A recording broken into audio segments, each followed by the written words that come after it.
কেমন আছো তোমরা? আচ্ছা, আজকে তোমাদের যে বিষয়ে আলোচনা করব সেটা তো বোর্ডে লিখলাম। আজকে যে বিষয় সেটা হচ্ছে শ্বসন, তাই না?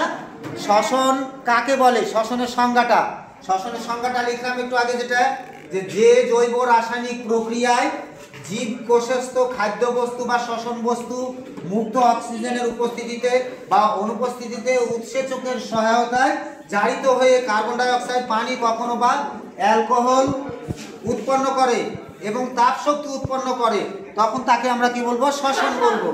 শ্বসনের সংজ্ঞাটা খেয়াল করো। যে জৈব রাসায়নিক প্রক্রিয়ায় জীব কোষে অবস্থিত যে খাদ্য, আমরা যে খাদ্যগুলো খাই জীবেরা, তাই না, এই খাদ্যগুলো বা এই শ্বসন বস্তুগুলো যেগুলা খাই সেগুলো তো শ্বসন বস্তু বা খাদ্য, সেগুলা কোনো সময় অক্সিজেনের উপস্থিতিতে বিক্রিয়া করে, কোনো সময় অক্সিজেন ছাড়া মানে অক্সিজেনের কি অনুপস্থিতিতে বিক্রিয়া করে এবং উৎসেচকের সাহায্যে বা এনজাইমের সাহায্যে সেটাকে কি করে? কার্বন ডাই অক্সাইড, পানি বা কখনো অ্যালকোহল উৎপন্ন করে। তাহলে শ্বসন কাকে বলে? সংজ্ঞা।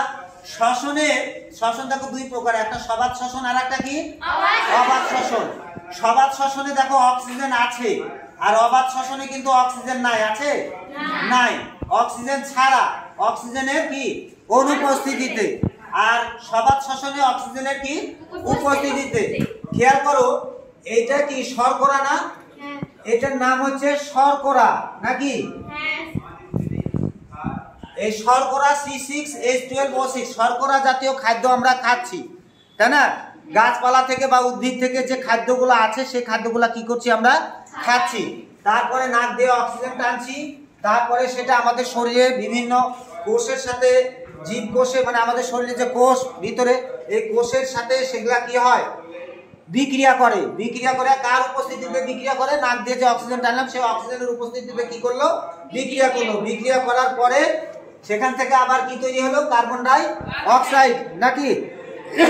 কার্বন ডাই অক্সাইড আর পানি বলতে আমরা প্রস্রাব আকারেও পানি আমরা নিষ্কাশিত করি, আবার আমাদের ঘাম, দেহ থেকে যে ঘাম নিষ্কাশিত হয় সেখান থেকেও পানি নিষ্কাশিত হয়, তাই না?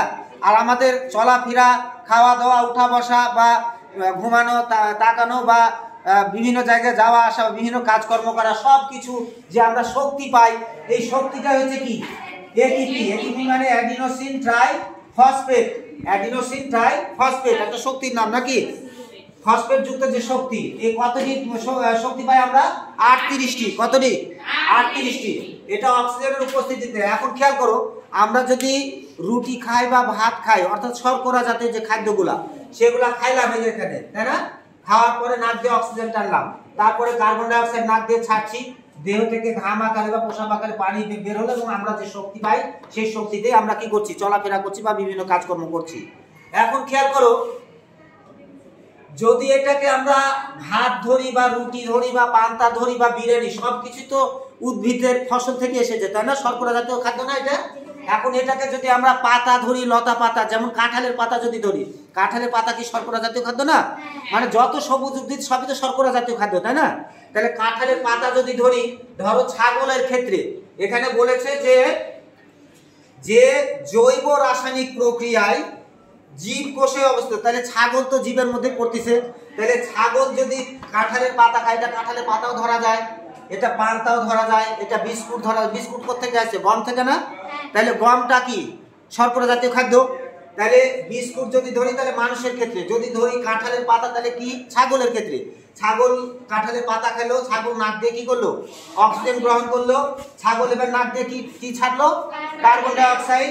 আর ছাগল, এই যে ছাগলের ঘাম ছাড়লো বা ছাগল প্রস্রাব করলো, আর ছাগলে যে লাফালাফি করতেছে, যে শক্তি পাচ্ছে সেটা হচ্ছে কি? এটিপি। যদি আমরা কাঁঠালের পাতা না ধরে ধরো যে কোনো পাতায় ধরি যেগুলো গরুয়ে খায়, কিংবা পোয়াল আছে না, যেটাকে আমরা খড় বলি, আউর বা খড় বা খাঁড়ি বা পোয়াল যেটাই বলি গ্রাম্য ভাষায়, যেটা খায় গরুয়ে, শুকনা খড়, তো সেটা রোদ্রে শুকানোর পরে তো শুকনা করি আমরা খড়, তাই না? কিন্তু রোদ্রে শুকানোর আগে কাঁচা ধানের গাছ ছিল না ওগুলো? তাহলে কাঁচা ধানের গাছ সেগুলা কি শর্করা জাতীয় খাদ্য ছিল না? তাহলে সেটা তো শর্করা জাতীয় খাদ্য। তাহলে আমরা শুকনা পোয়াল যেটা বা খড় বা আউর বা কাঁড়ি, সেটাকেও আমরা কি বলবো? শর্করা জাতীয় খাদ্য বলবো। এই শর্করা জাতীয় খাদ্য গরু খাইলো, আর গরু নাক দিয়ে কি টানলো? অক্সিজেন গ্রহণ করলো নাক দিয়ে, আর গরু এবার নাক দিয়ে কি ছাড়লো? কার্বন ডাই অক্সাইড ছাড়লো। তারপরে গরু প্রসাব করলো বা গরুর ঘাম আকারে পানি বের করলো, আর গরু এই যে নাঙ্গল টানা বা চলাফেরা করার যে শক্তি সেটা অর্জন করলো, এটিপি, তাই না? এটা গরুর ক্ষেত্রে। তাহলে দেখো এটাকে আমরা গম বলতে পারবো, ধান বলতে পারবো, ভাত বলতে পারবো, বিরিয়ানি বলতে পারবো, আমরা রুটি বলতে পারবো, আবার কাঁঠালের পাতা বলতে পারছি, বা যে কোনো পাতা বা যে কোনো খড় ফোটা এগুলো আমরা সবই বলতে পারবো। কেন? এগুলা কি শর্করা জাতীয় খাদ্য। এবারে দেখো এটা সবাত শ্বসন, সবাত শ্বসন গেল। এরপরে অবাত শ্বসন। অবাত শ্বসন কি? অক্সিজেনের অনুপস্থিতিতে, তাই না? এটা ছিল অক্সিজেন আমরা গ্রহণ করেছিলাম নাক দিয়ে, ছাগলও গ্রহণ করেছিল, গরুও গ্রহণ করেছিল, আমরাও গ্রহণ করেছিলাম নাক দিয়ে অক্সিজেন দিয়ে। আমাদের দেহের যে কোষের ভিতরে এই খাদ্যগুলা যে রাসায়নিক বিক্রিয়া করার পর সেটা কি কার্বন ডাই অক্সাইড, পানি আর কি এটিপি তৈরি হয়েছিল, শক্তি তৈরি হয়েছিল, তাই না? তাপ শক্তি, এটার নাম কি? তাপ শক্তি। এরপরে দেখো অবাত শ্বসন যেটা, সেটা অক্সিজেনের অনুপস্থিতিতে, মানে অক্সিজেন ছাড়া। তো আমরা জানি যে অক্সিজেন যেখানে থাকবে না, আবদ্ধ জায়গা, সেখানে কিন্তু ব্যাকটেরিয়া, ভাইরাস এগুলা প্রচুর পরিমাণে বংশ বিস্তার করে। এটা তো বোধহয় জানা আছে তোমাদের, তাই না? ইতিপূর্বে ক্লাসে বলেছিলাম। যেমন মনে করো কিছু খাদ্য, একটা কথার কথা বলি, আমি ভাত যদি রাখি টেবিলের উপরে রেখে যদি আমি সরপোষ দিয়ে ঢাকি, তাহলে সরপোষের ভিতর দিয়ে বাতাস চলাচল করবে বা অক্সিজেন যাবে, ফলে সেখানে কোনো ব্যাকটেরিয়া উৎপাদন হবে না। কিন্তু যদি আমি সরপোষ দিয়ে না ঢেকে যদি আমি একটা প্লেট দিয়ে বা একটা গামলা দিয়ে বা একটা বোল দিয়ে ঢাকি আমি, তাহলে সেটা কি হবে?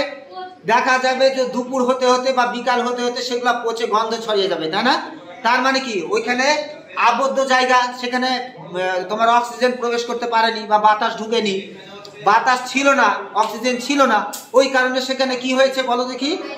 ভাইরাস, ব্যাকটেরিয়া এগুলো ঢুকে পড়ে। তাহলে ব্যাকটেরিয়া ঢুকেছে, ঢুকে সেটাকে কি করেছে? পচিয়ে ফেলেছে, তাই না? তো ব্যাকটেরিয়া বসবাস করে বংশ বিস্তার করে প্রচুর ব্যাকটেরিয়া উৎপাদন হয়েছিল, হয়ে সেখানে কি করেছে? পচিয়ে ফেলেছে। পচিয়ে দুর্গন্ধযুক্ত কি তৈরি করেছে?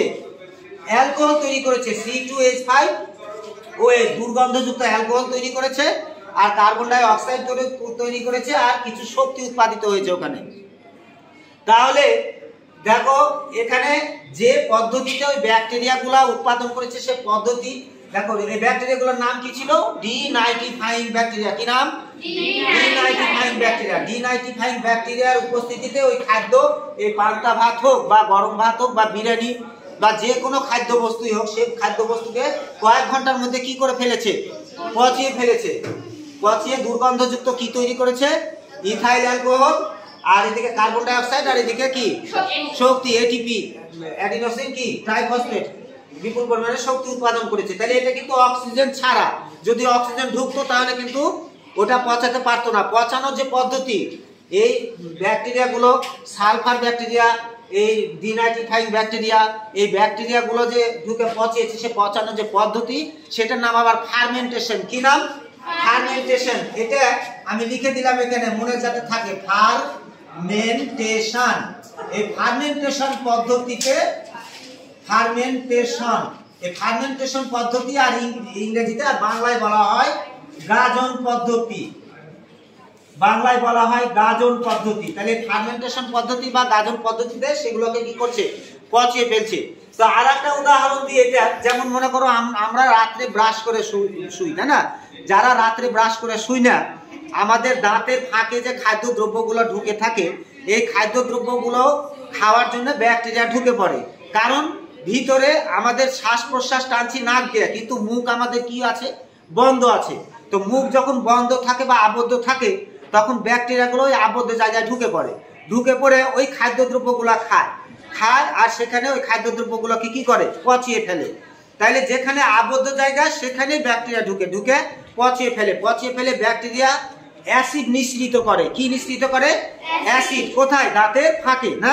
নিঃসৃত করার ফলে আজকে একটু অ্যাসিড নিঃসৃত করলো, আমি দাঁত ব্রাশ করে শুলাম না রাত্রে, আজকে রাত্রে একটু নিঃসৃত করলো, আগামী কালকে আবার করবে, তারপরের দিন করবে, এইভাবে কয়েকদিন যখন অ্যাসিড নিঃসৃত করে, ওই অ্যাসিড তখন দাঁতকে কি করে? ক্ষয় করে। অ্যাসিডের কাজ কি করা? ক্ষয় করা। তো অ্যাসিড দাঁতকে ক্ষয় করে, ক্ষয় করে দাঁতে ফুটার সৃষ্টি করে। তখন দাঁতে ব্যথা শুরু হয় বা বিভিন্ন ধরনের মানে জ্বালা যন্ত্রণার সৃষ্টি হয়, তাই না? তাহলে আমরা প্রতিদিন কি করতে হবে? রাত্রে শোয়ার সময় কি করতে হবে? দাঁত ব্রাশ করে শুতে হবে, যাতে আবদ্ধ জায়গায় ব্যাকটেরিয়া প্রবেশ করতে না পারে। তাহলে সবাত শ্বসন, অবাত শ্বসন আমরা পার্থক্য বলি। সবাত শ্বসন অক্সিজেনের উপস্থিতিতে, অবাত শ্বসন কি অক্সিজেনের অনুপস্থিতিতে। ঠিক আছে, সবাত শ্বসনে কি কি তৈরি হয়? কার্বন ডাই অক্সাইড, পানি আর শক্তি। আর অবাত শ্বসনে কি তৈরি হয়? Ethyl alcohol, carbon die oxide আর শক্তি। সবাত শ্বসন বড় বড় উদ্ভিদে বড় বড় প্রাণীর মধ্যে সংগঠিত হয়, আর অবাত শ্বসন ছোট ছোট উদ্ভিদ বা ছোট ছোট প্রাণীর মধ্যে সংগঠিত হয়। ধন্যবাদ শিক্ষার্থীরা।